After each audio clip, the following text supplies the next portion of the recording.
عمرنا سولنا راسنا علاش كاينين ناس مستعدين يضحيو بأغلى ما عندهم وحتى بحياة ديال ناس أخرين أولا بالحياة ديالهم على قبل حفرة في الخلا.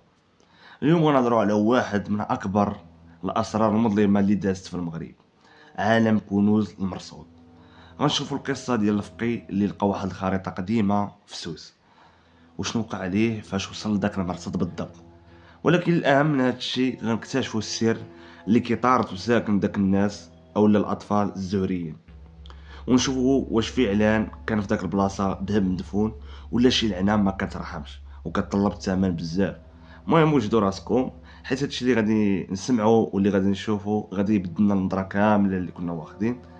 وما تنساوش ديروا لايك باش كدعموا الفيديو، ومتابعه باش يبقى ديما يوصل لك فيديو كل اربع احد فيديو. ونبداو على بركه الله. القصه ديالنا غتبدا بواحد الفقي من نواحي ديال تارودانت. هو هذا الفقي كان معروف بالذكاء ديالو في القراءة ديال المخطوطات القديمة. في واحد الليلة طاحت بين يديه واحد التقييدة، هي خريطة الكنز كتوصف واحد المكان في الأعلى ديال جبال الأطلس. داك المخطوطة كانوا كيقولوا باللي تما كاين واحد الخزان كبير من الوقت ديال الموحدين، ولكن كاين شرط واحد: الكنز عليه واحد الرصد اللي قوي بزاف ما يمكنش يتفتح الا بشي طفل زهري. راكم عارفين نتوما. وهنا كيبدا الجانب المظلم. الفقيه عرف باللي ما يمكنش يوصل للذهب الا بمساعدة شي شخص زهري اولا شي طفل، وهنا كيتطلب ضروري خصو يلقى الطفل. ولكن قبل ما نكملو خصنا نعرفو شنو المعنى ديال الزهري. بزاف ديال الناس كيحسها بليهم الزهري هو اللي كيكون يديه عنده واحد خطه، ولكن الحقيقه كفس من هذا الشيء. الفقهاء كيقولوا باللي ان الزهري هو واحد الطفل عنده واحد الطاقه روحيه عاليه، كيقدر يشوف شي حاجه اللي ما كيشوفهاش بنادم عادي. وهاد الاطفال كيتعرضوا لخطر كبير، حيت السحره وهادوك خوتنا اللي كيبغيو يجبدوا الكنوز كيعتبروهم هما الساروت ديال المغارات المسكونه وديال اي حاجه.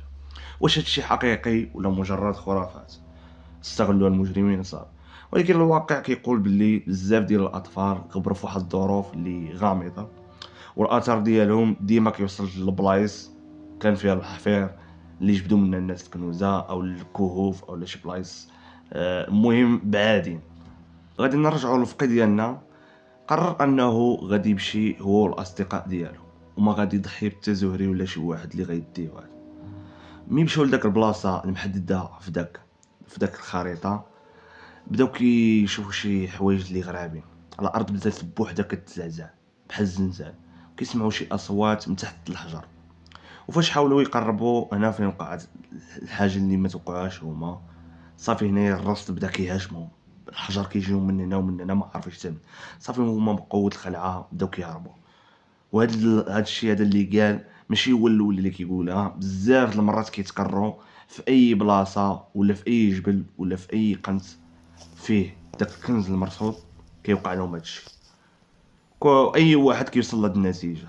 الكنز المرصود غالبا كياخد بزاف اكثر ما كيعطي. هو هاد الفقيه هذا كان بامكانه يقلب على طفل، ولكن النفسيه ديالو وداك الترابي ديالو ما خلاتوش يقدر يديرها، حيت كتضحي بواحد على قبل الكنز كياخدو وما كياخدو وانت كتاخد. هنايا عالم الكنوز في المغرب ماشي غير قصص ديال الذهب، هو عالم عامر بزاف ديال الحوايج وبزاف ديال الدموع وبزاف ديال الاسرار اللي كتحطم بزاف ديال العائلات. وقولوا لي واش نتوما كتيقوا باللي كاين فعلا كنز مرصود في جبال الاطلس؟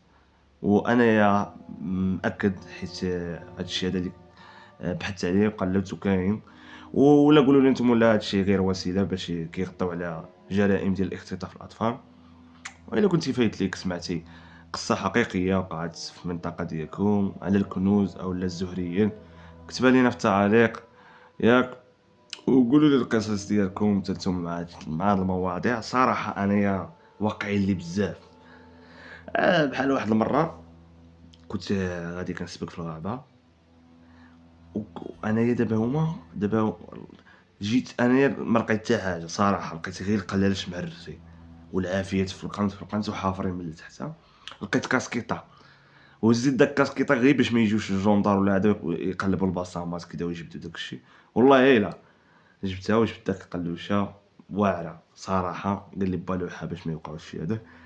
والجندر صافي عاقوا بهم جاو تمايا. عاوتاني مرة ثانية المهم انا كيوقعوا، ولكن صراحة عمري شي دري زوري يعني عرفتو الدواء ولا. المهم هادشي اللي كاين. المهم ما تنساوش لايك الدراري، بارطاجيو فيديوهات مع الاصدقاء ديالكم، وراكم عارفين نتلاقاو نهار الحد والاربع بقصة جديدة. وقول لي نتوما القصص ديالكم اللي وقعوا او لا شي كنز داوهم قدامكم، كتبوا لي في التعاليق.